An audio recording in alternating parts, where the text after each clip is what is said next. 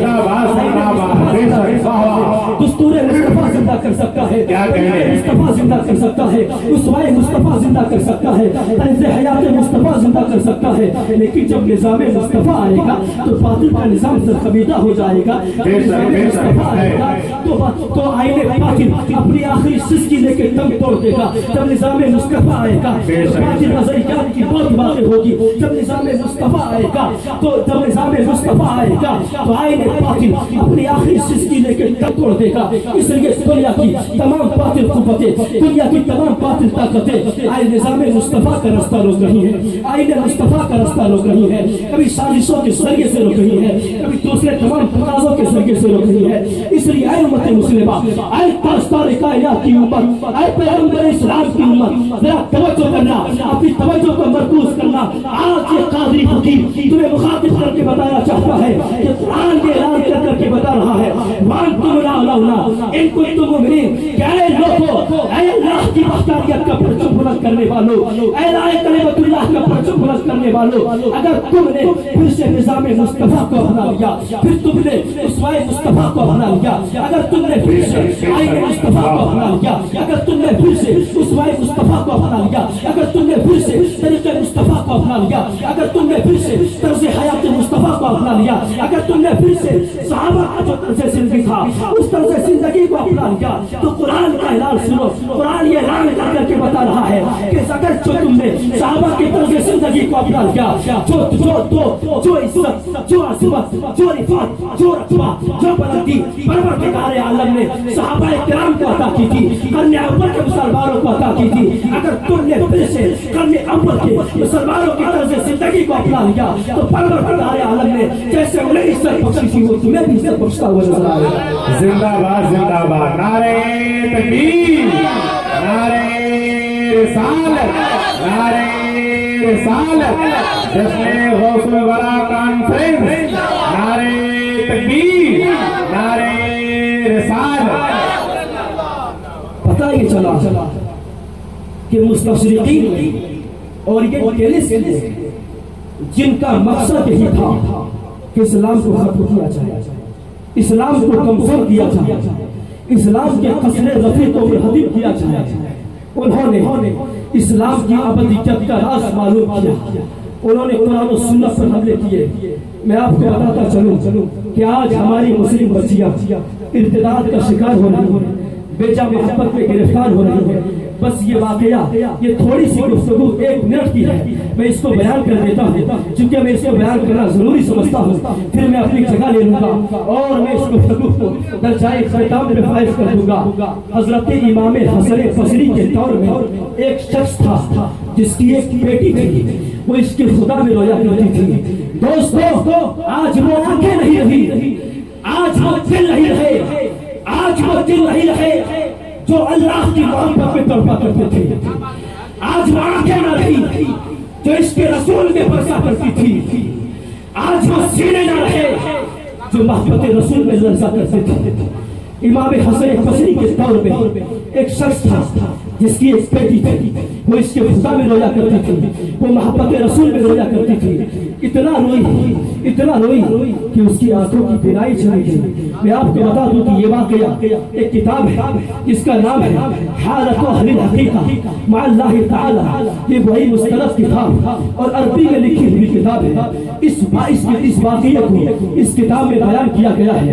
کان فی حسن بصری کان رجل انتہو ابنۃ تبکی فی حب رب اللہ. ایک لڑکی تھی جو حب خدا میں رویا کرتی تھی. وہ امام حسنی کی بصری کی بارگاہ میں حاضر ہوتا ہے وہ شخص اور عرض گزار ہوتا ہے, اے امام حسن بصری ذرا میرے گھر شریف لے آئے اور میری بیٹی کو ذرا سمجھائے کہ وہ ذرا اپنے اوپر نرمی برتے, اتنا نہ لگے کہ اس کی آنکھوں کی بینائی چلی جائے. امام حسن بصری اس کے گھر میں تشریف لے جاتے ہیں اور اس بیٹی سے کہتے ہیں, اے بیٹی اتنا نہ رویا کر, ذرا اپنے اوپر نرمی بھی برتا کر, اپنے اوپر نرمی بھی کیا کر, اپنا خیال بھی کیا کر, اتنا نہ رویا کر. دوستو, اس بچی نے جو جواب دیا تھا، اس لڑکی نے جو جواب دیا تھا، اے امت مسلمہ ذرا غور سے سننے کی کوشش کرنا۔ اس لڑکی نے کہا تھا یا ایھا الاستاذ ان عینی لا تخلو من وجہین، اے استاذ، اے امام حسن بصری، میری یہ جو آنکھ ہے یہ دو صورتوں سے خالی نہیں ہے، اما ان تصلحا لرؤیت ربی او لا تصلحا، یا تو یہ اس قابل ہو جائے گی کہ یہ اللہ کا دیدار کر سکے، یہ روتے روتے اس قابل ہو جائے گی کہ وہ دیدار الہی کر سکے، یا وہ اس قابل نہیں ہو پائے گی کہ وہ دیدار الہی کر سکے۔ یہ دو صورتوں سے خالی نہیں ہے۔ آگے وہ بچی کہتی ہے اے امام حسنی پر، اے امام حسن بصری سنیے، اگر یہ میری آنکھ دیدار الہی کے قابل نہیں ہوتی ہے، اللہ کے دیدار کے قابل نہیں ہوتی ہے، فحق لها ان تعمى، تو اس آنکھ کو چاہیے کہ وہ اس کی بینائی چلی جائے، اس آنکھ کو چاہیے کہ یہ آنکھ اندھی ہو جائے اگر یہ دیدار الہی کے قابل نہیں ہوتی ہے، اور اگر یہ دیدار الہی کے قابل ہوتی ہے فَأُلُوفٌ مِثْلُ عَيْنَيَّ فِدَاءٌ لِرُؤْيَتِهِ، وہ بچی کہتی ہے اگر یہ میری آنکھ دیدار الہی کے قابل نہیں ہوتی ہے تو چاہیے کہ اندھی ہو جائے، اور اگر یہ میری آنکھ دیدار الہی کے قابل ہو جاتی ہے تو میری آنکھوں کی طرح ہزاروں آنکھیں ہیں جو دیدار الہی پر قربان ہیں۔ نعرہ تکبیر، نعرہ رسالہ، ماشاءاللہ سبحان اللہ، بہت اچھا۔ بتاؤ دوستو، کیا وہ بچیاں رہ گئی ہیں؟ کیا وہ مائیں رہ گئی ہیں؟ کیا وہ باپ رہ گئے ہیں؟ کیا ایسے امام رہ گئے ہیں؟ دوستو ہمیں سوچنا پڑے گا، ہمیں اپنے نظریات کو بدلنا پڑے گا، ہمیں اپنے ترجیحات زندگی کو بدلنا پڑے گا۔ جب اس بچی نے یہ بات پیش کی تو امام حسن بصری نے کیا کہا تھا معلوم ہے؟ امام حسن بصری نے کہا تھا بیٹی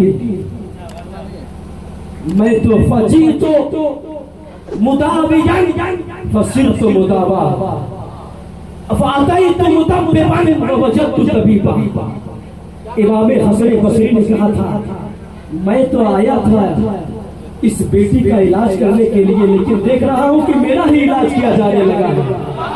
اے ہائے ہائے،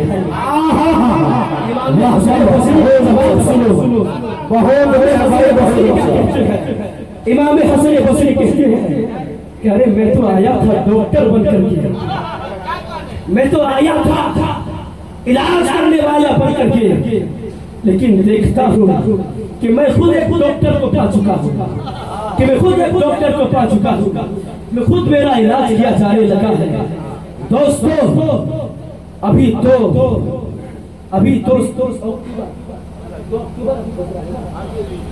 یہ 2 اکتوبر گزرا ہے، آج کے دن سلطان صلاح الدین ایوبی نے 2 اکتوبر کے دن سلطان صلاح الدین ایوبی نے بیت المقدس کو فتح کیا تھا۔ کیوں فتح کیا تھا؟ کہ اس زمانے میں ایسی بیٹیاں تھیں، اس زمانے میں ایسی مائیں تھیں کہ سلطان صلاح الدین ایوبی جیسے فرزند کو جنم دے رہے تھے۔ دوستو اگر ہم چاہتے ہیں کہ پھر سے کوئی صلاح الدین آ جائے، اگر ہم چاہتے ہیں کہ پھر سے کوئی خالد بن ولید آ جائے، اگر ہم چاہتے ہیں کہ پھر سے کوئی طارق بن زیاد فاتح القدس آ جائے، اگر ہم چاہتے ہیں کہ پھر سے کوئی سلطان محمد فاتح قسطنطنیہ آ جائے، اگر ہم چاہتے ہیں کہ یہودیوں کی ایک سے ایک بچانے والے سلطان عبدالحمید ثانی آ جائے، تو ہمیں پہلے وہ بیٹیاں پیدا کرنی ہوگی، پہلے ہمیں ان ماں کی طرح کردار اپنانا پڑے گا، پہلے ہمیں ان باپوں کے طرز زندگی کو اپنانا پڑے گا، تب ہم جا کر کے کوئی صلاح الدین آ سکتا ہے، کوئی خالد بن ولید آ سکتا ہے، کوئی طارق بن زیاد آ سکتا ہے، کوئی فاتح القدس آ سکتا ہے، کوئی فاتح قسطنطنیہ سلطان محمد فاتح آ سکتا ہے، کوئی سلطان عبدالحمید دوم آ سکتا ہے۔ اس لیے ہمیں اپنی ترجیحات زندگی کو بدلنا پڑے گا۔ ہم صرف عرس کی تقریبات میں حاضر نہیں ہوں گے، اولیاء کے نام پر منعقد کیے گئے جلسوں میں حاضر نہیں ہوں گے۔ آج اسلام دشمن طاقتیں چاروں طرف سے حملے کر رہی ہے، ہمیں سوچنا پڑے گا، ہمیں فکر کرنی پڑے گی، ہمیں غور کرنا پڑے گا، اور ہمیں پھر سے قرآن و سنت کو جو ہمیں ترک کر دیا ہے پھر سے ہمیں قرآن و سنت پر عمل کرنا پڑے گا۔ شاعر نے کہا تھا، ڈاکٹر اقبال نے کہا تھا کہ وہ فاقہ کش کہ موت سے ڈرتا نہیں ذرا، روح محمد اس کے بدن سے نکال دو۔ آج دوستو ہمارے اندر سے روح محمدی نکالی جا رہی ہے، اس کے محمدی نکالا جا رہا ہے۔ ڈاکٹر اقبال نے کہا تھا کہ وہ فاقہ کش کہ موت سے ڈرتا نہیں ذرا، روح محمد اس کے بدن سے نکال دو، اور فکر عرب کو دے کر فرنگی تخیلات اسلام کو حجاز القمر سے نکال دو۔ آج عالم عرب، پورا عالم عرب سمیت فلسطین پر ظلم و ستم کے پہاڑ گرائے جا رہے ہیں، ظلم و استبداد کے پہاڑ گرائے جا رہے ہیں، لیکن پورا عالم عرب اس وقت مبنی پر سکوت ہو چکا ہے، پورا خاموش پڑا ہو چکا ہے، ان کی ضمیر مردہ ہو چکی ہے، ان کی غیرت کا جنازہ نکل چکا ہے، اس لیے کہ انہوں نے قرآن و سنت کو چھوڑ دیا ہے، ان کے اندر سے روح محمدی نکال دی گئی ہے، ان کی فکر کو فرنگی تخیلات میں ڈھال دیا گیا ہے۔ اس لیے دوستو ہمیں مادیت پرستی کو چھوڑنا ہوگا، ہمیں اس مادیت پرستی کو چھوڑ کر کے دوبارہ ہمیں روحانیت کی طرف بڑھنا ہوگا، روح محمدی کو اپنے اندر بسانا پڑے گا، اپنے اندر اس کے مصطفیٰ کو بسانا ہوگا، سنت رسول پر عمل پیرا ہونا ہوگا،